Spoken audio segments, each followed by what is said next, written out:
Hello friends, कसे आहात सगळे? ह्याच्या पार्टमध्ये आपण आयन्स बद्दल शिकणार आहे.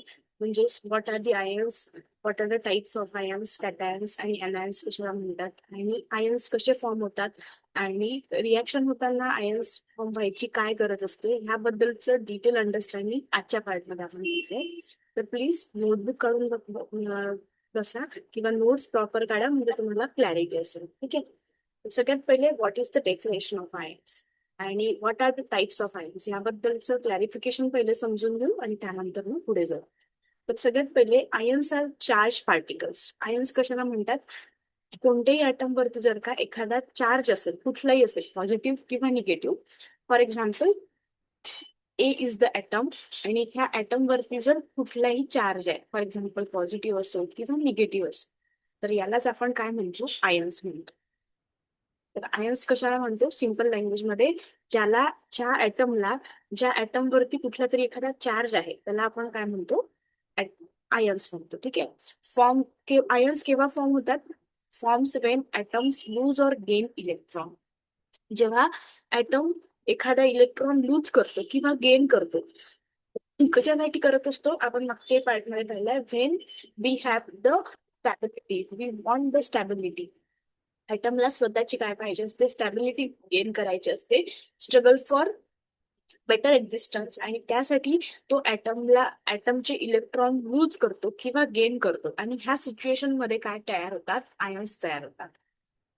Please keep in mind, when atom lose their electron or gain their electron, at that time that atom contain positive or negative charge, and then in that case we form the ions. If electron change, that is charge is created. ठीक आहे. जर electron change झाले किंवा electron lose झाले किंवा gain झाले, त्या केसमध्ये आयन्स वरती काय येतो? चार्ज येतो.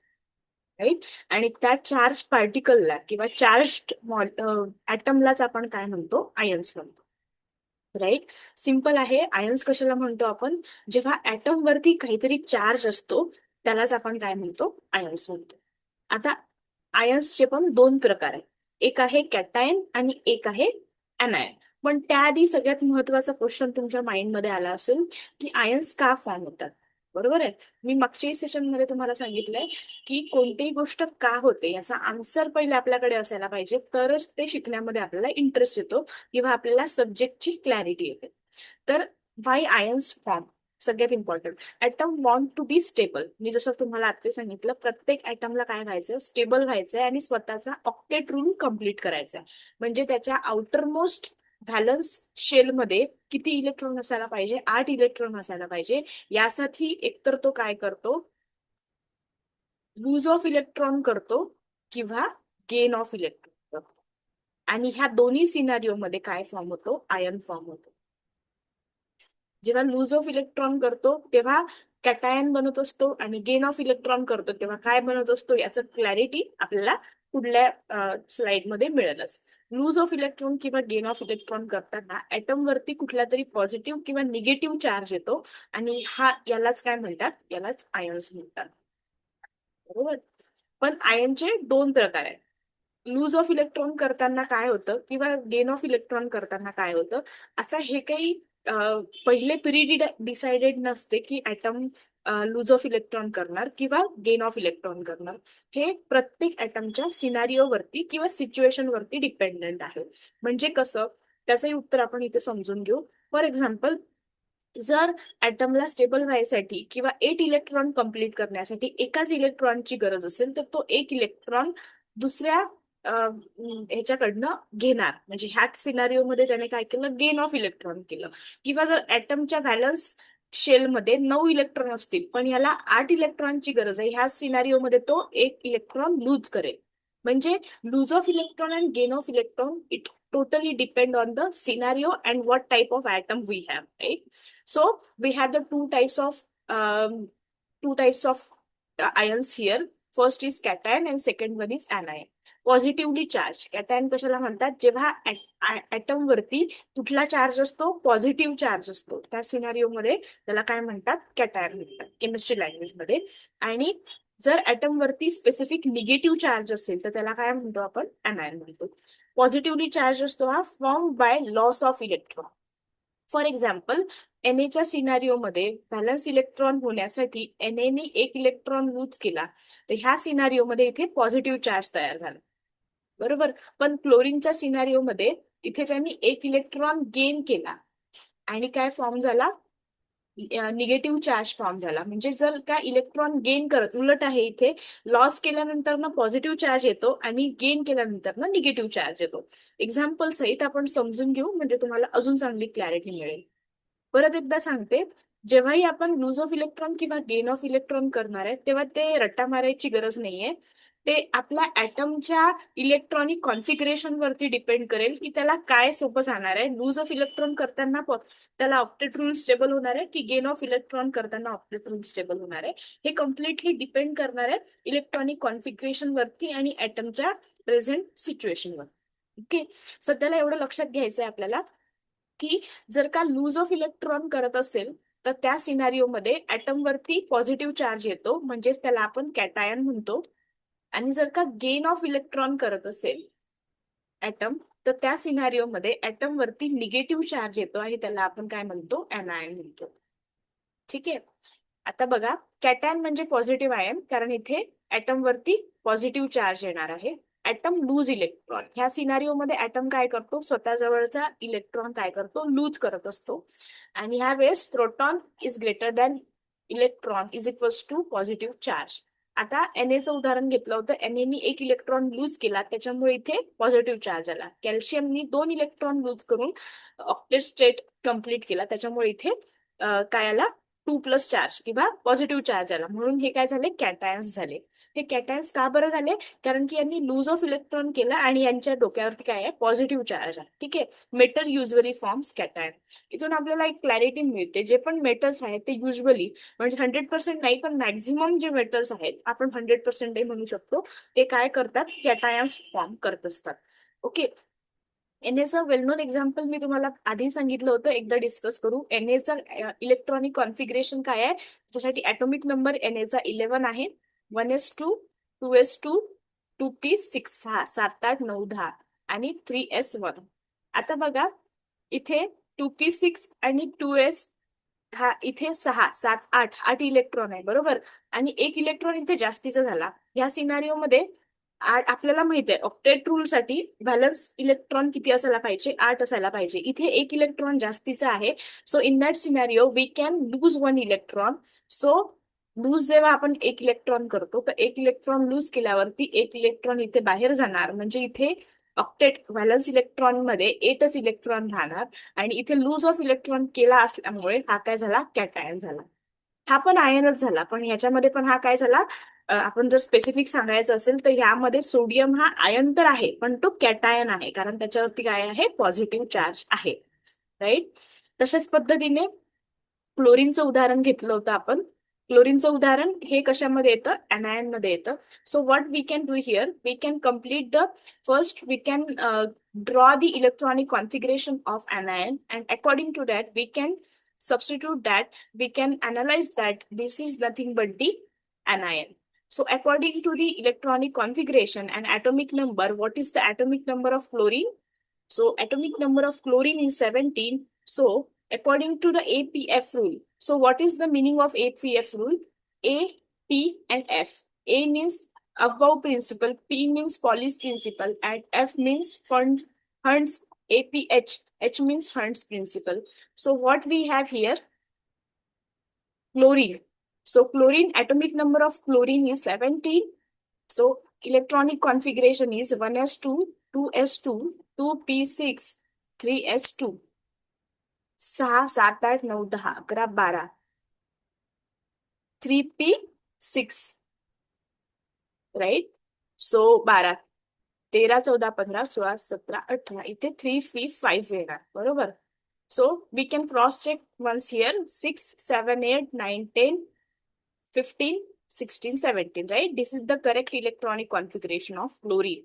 So according to the valence shell, electronic configuration is 5, 6, 7, right? So in valence shell, how many electron in fluorine? So in chlorine, there are 5, 6, 7 electron, right? But according to octet rule, we want 8 electron in valence shell. So what we need to do? We want 1 electron. So we can gain 1 electron, right?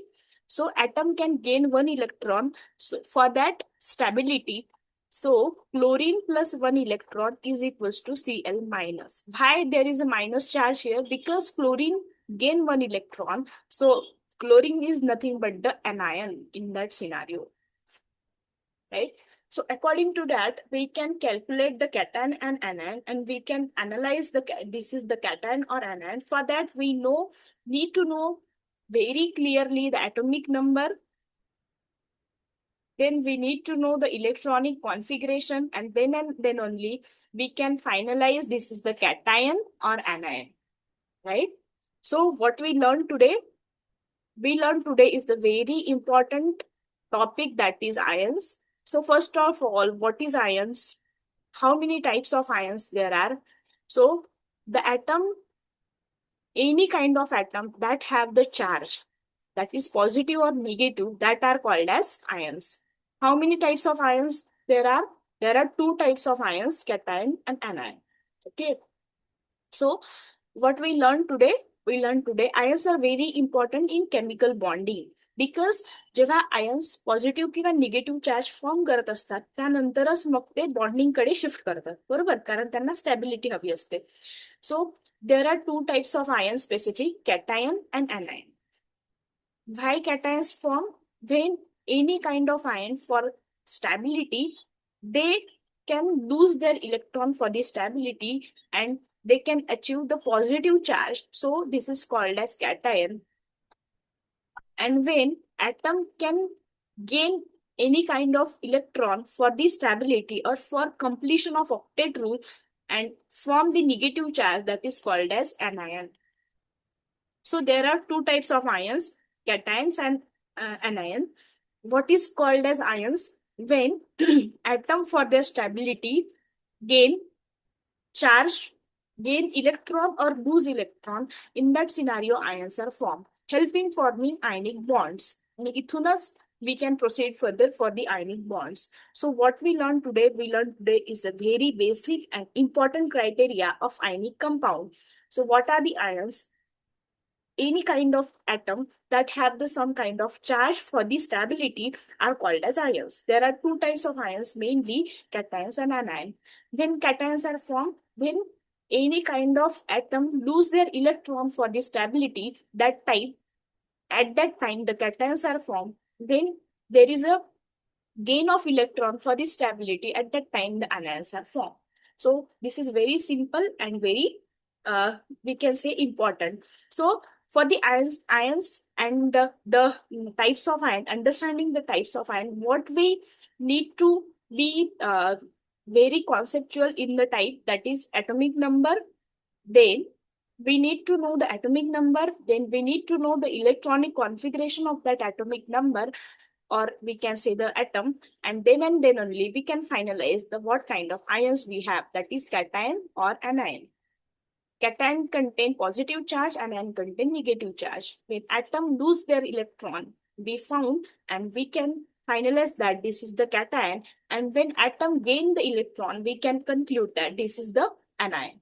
So आजच्या समरीमधून आपण एवढं शिकलो आहे. Ions का form होतात? कारण की chemical bonding मध्ये किंवा ऍटमला स्टेबल होण्यासाठी काहीतरी लूज किंवा गेन करायचं असतं, कारण त्याला ऑक्टेट रूल कम्प्लीट करायचा असतो. त्यामुळे ऍटम स्टॅबिलिटीसाठी आयन्स फॉर्म करतो. आयन्सचे दोन प्रकार आहे, एक तर कॅटायन आहे किंवा anion आहे.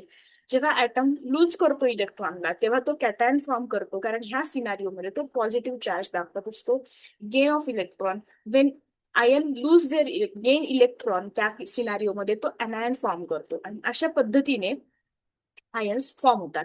आता इथूनच आयनिक बॉन्डिंग होतं, म्हणजेच काय, केमिकल कंपाऊंड मध्ये किंवा केमिकल बॉन्डिंग मध्ये आयनिक बॉन्डिंग आणि कोव्हॅलंट बॉन्डिंग असे वेगवेगळे बॉन्डिंगचे प्रकार आहे, आणि ते प्रकार आपण नेक्स्ट सेशन मध्ये बघूया. तोपर्यंत तुम्ही व्हिडिओ क्लॅरिटीने बघत राहा किंवा नोट्स काढणं खूप गरजेचं आहे. नोट्स नसेल काढलं तुम्ही तर पुढल्या गोष्टी तुम्हाला समजून जाणार, पण आधीच्या गोष्टींची क्लॅरिटी येणार नाही. त्यामुळे notes is very very important for your future examination, entrance examination. And till then watch the concept. ठीक आहे, आणि अभ्यास करत राहा. आणि काही जरी तुम्हाला डाऊट असेल, we are here to support you. आणि सबस्क्राईब करायला विसरू नका. लवकरच आपण आयनिक बॉन्डिंग, कोव्हॅलंट बॉन्डिंग आणि पुढे ऑर्गॅनिकचं बेसिक कॉन्सेप्ट पासून सुरुवात करणार आहे. तोपर्यंत बाय बाय.